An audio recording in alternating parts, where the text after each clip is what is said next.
श्री महाकाल दोस्तों, मैं आपको बताने जा रहा हूँ आपके सबसे खतरनाक तथा सबसे प्रिय दुश्मन के बारे में। तथा वो प्रिय दुश्मन है कौन? वो प्रिय दुश्मन है आपका मन।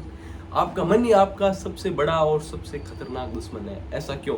कई लोगों के कोई भी काम करते हैं तथा किसी भी काम को करने की इच्छा, सबसे पहले इच्छा कहाँ पर पैदा होती है? मन के अंदर, कि मैं उस काम को करना चाहता हूँ, ऐसे करूंगा वैसे करूंगा, वो काम हो जाएगा, सब कुछ मिल जाएगा। और फिर आप उस काम करने के लिए लग जाते हो और बाद में अंत में वो काम आपसे नहीं होता, वो चीज नहीं मिलती, तो आपका मन आपको ही कह देता है कि नहीं हो पाएगा, हार मान ले और मर जा। आपका मन आपको ही उसी रिलेटेड काम करने के लिए पहले तो कहता है और फिर बाद में जब नहीं होता तो आपका मन खुद को ही मरने के लिए कह देता है। अगर आप दूसरे से लड़ रहे हो कि भाई आपका मन कहता है कि उसे मार, वहां तक तो ठीक है। आप दूसरे से मत लड़ो, आप लड़ो अपने मन से। आपका मन आपको ही मारने को कब कह दे आपको खुद को पता नहीं चलेगा। पहले आप दूसरे से लड़ोगे कि भाई उसको मारना है, ऐसे करना है, मैं भीम हूं, मुझे कोई नहीं मार सकता, परंतु बाद में पता नहीं चलेगा आपका मन कब आपके ऊपर हावी हो जाए और आप पर ही कहते कि भाई ये कर ले, अब सब कुछ खत्म है। आप अपने मन से ही हार गए हो। सबसे पहले आपको दूसरों को हराने पहले सबसे पहले आपको अपने मन को हराना पड़ेगा कि भाई मुझे मेरे मन पर जीत पानी, और मन पर जीत पाने के लिए आपको ध्यान करना पड़ेगा। और ध्यान में इतनी शक्ति है, आप जो भी ऋषि मुनि, कोई भी महाराज है, संत है, उनके पास इतने चमत्कार है, इतनी शक्ति कैसे है? जैसे बागेश्वर धाम महाराज है, वो पर्चा कैसे खोल पाते हैं? फिर आप कहते हो कि वो फेक है, ऐसा कुछ नहीं होता, ऐसा सब रियल है। कोई भी व्यक्ति आपका भविष्य बता सकता है, पास्ट बता सकता है, और कोई भी चमत्कार भी कर सकता है। किसी भी चीज की, वस्तु की चाहिए, उसकी कल्पना करिए और वस्तु भी आ सकती है। आज के जमाने में यह भी संभव है। और ये संभव कौन है? मानव शरीर। इसके लिए कोई भगवान की जरूरत नहीं है, कोई अलग कोई देवता आएगा वो आपको शक्ति सिखाएगा, नहीं। आपका शरीर है, आप इस शरीर से सब कुछ कर सकते हो। आपको ये जो मनुष्य जन्म मिला है, ये भगवान का जन्म है। भगवान भी मनुष्य जन्म के रूप में पैदा हुए थे। जैसे राम जी है तो वो भी मनुष्य के जन्म के रूप में पैदा हुए थे। उसके बाद उन्होंने कर्म करे, नई विद्या सीखी, नई शिक्षा ली, और उन्होंने उनसे शक्ति प्राप्त करी, सिद्धियां प्राप्त करी। और इसी प्रकार सारे महाराज है, सब आपको सिद्धि प्राप्त करने के लिए तथा शक्ति प्राप्त करने के लिए एक तरफ ले जाता है। जैसे कोई भी महाराज है, जैसे बागेश्वर धाम महाराज है, वो आपको कहते हैं कि भाई राम राम जपते रहो, राम राम जपते रहो। तो राम राम क्या है? राम राम एक मंत्र है। और प्रेमानंद जी महाराज है, प्रेमानंद जी महाराज कहते हैं कि भाई राधा राधा जपते रहो, राधा राधा जपते रहो। और प्रदीप मिश्रा जी वो कहेंगे श्री शिवाय नमस्तुभ्यम, श्री शिवाय नमस्तुभ्यम, ऐसे जपते रहो। सब महाराज अपने अपने भगवान, प्रिय भगवान का मंत्र आपको दे देते हैं कि आप उसका जप करते रहो। और ऐसा नहीं कह रहा कि आप सबके नाम के अलग अलग मंत्र जपते रहो, नहीं। सब मंत्र एक ही, आप किसी का भी जपो एक का। और सब मंत्र है क्या? सब मंत्र आपस में एक शक्ति है। अगर आप किसी भी मंत्र का निरंतर जाप करते रहोगे तो मंत्र लास्ट में जाकर वो मंत्र सिद्ध हो जाता है, और सिद्ध मंत्र से आप अपनी कोई भी इच्छा की गई वस्तु की प्राप्ति कर सकते हो। और जो सारी चीज आप सोच रहे हो कि ये फेक है, ऐसा कुछ नहीं, तो वो सब चीज बाद में संभव हो जाएगी और सब चीज आपको मिलेगी, खुद मिलेगी। भले ही आप कुछ भी करो, कैसे भी हो व्यक्ति हो, परंतु अगर आपने मंत्र को सिद्ध कर लिया तो मंत्र आपके लिए कोई भी काम कर लेगा। बस आपको पहले मंत्र को सिद्ध करना पड़ेगा और अपने मन को हराना पड़ेगा। मन पर काबू करने के लिए आपको ध्यान करना पड़ेगा।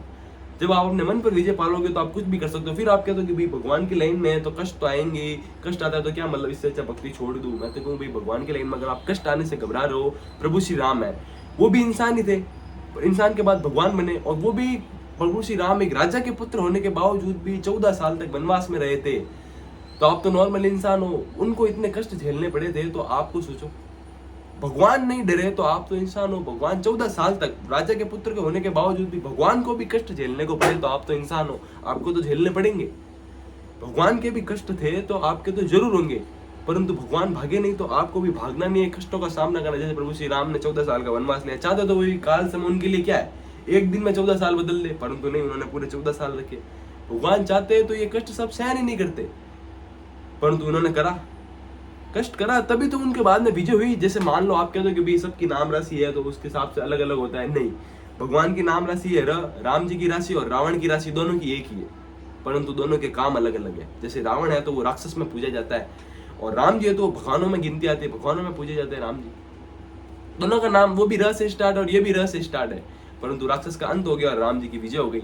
अब दोनों की राशि एक ही थी तो दोनों की विजय होनी चाहिए, नहीं, एक की हार हो गई। क्यों हार हो गई? कर्मों की वजह से। ऐसा थोड़ी है कि दोनों की राशि सेम थी तो जो इसके साथ होगा वो भी इसी के साथ होगा, नहीं। दोनों की राशि अलग अलग थी, नहीं थी, सेम ही थी, परंतु नाम सेम थे, परंतु दोनों के कर्म अलग अलग थे। कर्म के कारण भाई रावण की हार हो गई और राम जी की विजय हो गई। फिर आप कहते हो कि आप जैसा कर्म करोगे वैसी आपको चीज मिलेगी। आप क्या कर रहे हो? आप अपने मन पर ही कंट्रोल नहीं कर पा रहे हो। आपका मन जैसा चाह रहा है वैसा आप करते जा रहे हो और वैसा आप कर रहे हो। जैसे मन आपको अच्छी चीज के लिए भी ले जाएगा और खराब चीज के लिए भी ले जाएगा, वो आपका डिसीजन है कि भाई आपको इस चीज को करना है या नहीं करना है। तथा बाद में अंत में परिणाम क्या होगा, मैं तो कहूँ अगर अंत में परिणाम गलत भी हो, परिणाम नहीं भी मिले तो भी कोई बात नहीं, गलती के बाद वापस नई शुरुआत तो होती है। अगर नई शुरुआत करने के लिए आपको रहना पड़ेगा, अपने मन पर कंट्रोल करना पड़ेगा। गलती कौन नहीं करता? गलती सब कर लेता है, गलती किसी से भी हो जाती है, गलती भगवान से भी हो गई थी, भगवान से हुई नहीं थी। शिव जी भगवान ने गलती के कारण अपने पुत्र का गला काट दिया था, गुस्से के कारण, क्रोध के कारण, परंतु उन्होंने शांति रखी, वापस नया सर लगाया, हाथी का सर लगाया। बस ऐसा थोड़ी है कि भाई कर दिया तो अब कुछ नहीं हो सकता, नहीं, सॉल्यूशन हर चीज का है, बस आपको वहां पर निस्तिर रहना पड़ेगा और क्या कहते हैं ध्यान करना पड़ेगा, अच्छे विचार तथा अच्छे मन को रखना पड़ेगा। जब आप उस चीज पर सोच पाओगे कि भाई सही सही मामले में हुआ क्या और मैं अब क्या कर रहा हूँ, मुझे अब क्या करना है, आपको इस चीज पर सोचना पड़ेगा। फिर आप दूसरे पर इंजाम लगाते हो ये सब गलत है, सब फेक है, ऐसा कुछ नहीं होता, नहीं, सब चीज हो सकती है दुनिया में, कोई भी चीज इम्पॉसिबल नहीं है। भगवान भी इसी शरीर के रूप में आए तो वो इसी शरीर के रूप में भगवान बन गए, और आपका भी यही शरीर है। आप भी चाहते हो चमत्कार कर सकते हो और चाहते हो तो भाई आप खुद को हरा भी सकते हो। ये शरीर यही है, उनका शरीर भी सेम ही था, आपका भी शरीर सेम ही है। इसी शरीर से आप चाहते हो कि भाई इस शरीर को और तरह बढ़ा भी सकते हो, और इसी शरीर से आप अपने शरीर को गवा भी सकते हो। वो आपका डिसीजन है कि भाई आपको करना क्या है, आपको सही मार्ग में जाना है, गलत मार्ग में जाना है। मैं ये नहीं कह रहा कि भाई केवल भक्ति का मार्ग चुनो, सब मोह माया को छोड़ दो, केवल भगवान भगवान नाम जपते रहो, सब कुछ हो जाएगा, नहीं, ऐसा कुछ नहीं। भगवान का नाम जपते रहो और साथ में कर्म करते रहो अपने, ऐसा नहीं। दिन मैं ये नहीं कह रहा कि भाई मोह माया को छोड़ के महाराज बन जाओ, कुछ मत करो, सब कुछ छोड़ दो, नहीं, मोह माया भी सब कुछ जरूरी है और भगवान का नाम भी जरूरी है। साथ साथ में नाम लेते रहो और अपना कर्म करते रहो, बस भगवान आपके साथ, और बुरा कर्म होगा। मैं ऐसा नहीं कहता कि भी भगवान का नाम जपोगे तो बुरा कर्म आपके साथ होगा ही नहीं, आपको कोई भी बुरा नहीं होगा, बुरा होगा, परंतु बुरा जो होगा ना, उस बुरे में भी आपको उस अच्छे का महसूस होगा कि भाई वाह, कम ही हुआ, अच्छा हुआ, आगे तो सही होगा। और मैं तो कहूँ अगर आज आपके साथ बुरा हो रहा है तो कल आपके साथ जरूर अच्छा होगा। बस आपको कल के लिए आपको रहना पड़ेगा। अगर आप आज बुरा है और आज हार मान ले तो बात खत्म, फिर आपको अच्छा कभी नहीं देख पाओगे। अगर आपको अच्छा देखना है तो आज बुरा है तो आज रुको, अच्छे का इंतजार करो, अच्छा जरूर होगा। और मैं यही कहता हूँ कि भाई कोई भी व्यक्ति है कभी भी अपने जीवन में हार नहीं मानना, चाहे कुछ भी हो। अगर आपके साथ कोई नहीं है, मैं नहीं कह रहा कि आपके साथ वो है तो उसके हिसाब से रहो, उसके साथ, मैं कह रहा हूँ आपके साथ कोई नहीं है, आपके साथ ये शरीर है आपका खुद का, आप इस शरीर से कुछ भी कर सकते हो, इस शरीर से अपने शरीर को गवा भी सकते हो, इस शरीर से अपने शरीर को कुछ भी कर सकते हो, शक्तिशाली भी बना सकते हो। वो आपके हाथ में, आपके साथ में देखो, यही नहीं कि आपके साथ वो है वो है वो है, नहीं, आपके साथ सबसे पहले आपका शरीर है। तो मेरा कहना यही है कि भाई हर छोटी छोटी बातों में अपने आप को निराश मत करो और हार मत मानो, कुछ भी करते रहो, परंतु कोई भी, मैं देखो आप गलत काम भी कर रहे हो उसमें भी आपको बुराई मिल रही है, और गलत काम में भी अगर आप मान लो जीत भी गए, पर अंत में उसका परिणाम क्या होगा वो आपको पता ही है।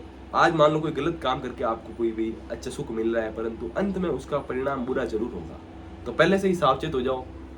और मेरा कहना ये है कि भाई हर छोटी छोटी चीज़ों में अपने आप को निराश मत करो और नई चीज़ का सामना करो। और कोई भी जीवन में हो तो बदलाव, सबके जीवन में बदलाव आता है, बदलाव लाओ। बदलाव में अगर आपकी जीवन की नई शुरुआत हो रही है तो होने दो। जिंदगी जीने के लिए दी है और आप सोच रहे हो कि भाई हमारा जीवन है तो हम जी रहे हैं, नहीं, हम जी नहीं रहे, हम मर तो वैसे ही रहे हैं।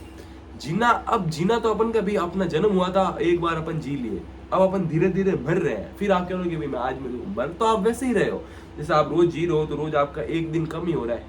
ऐसा नहीं है कि रोज एक दिन, बट मान लो आप एक साल में खुशी मना रहे हो, आपका बर्थडे आ रहा है, परंतु बर्थडे के दिन आपका एक साल कम हुआ है, आप धीरे धीरे मर ही रहे हो। धीरे धीरे आपकी जो, जैसे कोई भी मान लो गिलास है पानी की, तो धीरे धीरे पानी खत्म ही हो रहा है, वैसे ही आप में धीरे धीरे जो पावर है खत्म ही हो रही है। अंत में सबको मरना ही है, तो वैसे ही आप धीरे धीरे मर तो वैसे ही रहे हो, तो उसके हिसाब से आपको शक्तिशाली बनो, अपने उसको ऐसा करो। आप पहले चाहते हो कि भाई पहले खत्म हो जाओ, खत्म तो आप वैसे ही हो रहे हो, तो समय से पहले क्यों होना।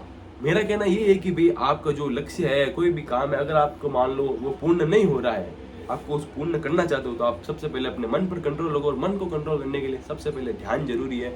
और किसी भी एक भगवान को, मैं ये नहीं कहता कि भाई केवल शिव जी भगवान को करो या केवल कृष्णा जी को करो, केवल राम जी को करो, नहीं, जो आपको प्रिय लगे, जिससे आपकी लगन हो, केवल उन्हीं भगवान का जाप करते रहो, निरंतर ध्यान करते रहो। वो भगवान आपके साथ जरूर है, और जरूर आप में कोई काम होगा, भले मुश्किल से मुश्किल काम होगा, वो काम आपको ऐसे मिनटों में निकाल देंगे। बस आपको उन भगवान को याद करना पड़ेगा और भगवान पर भरोसा रखना पड़ेगा कि भगवान है मेरे साथ। कुछ भी भली बाधा आएगी, परंतु बाधा का निवारण तो होगा।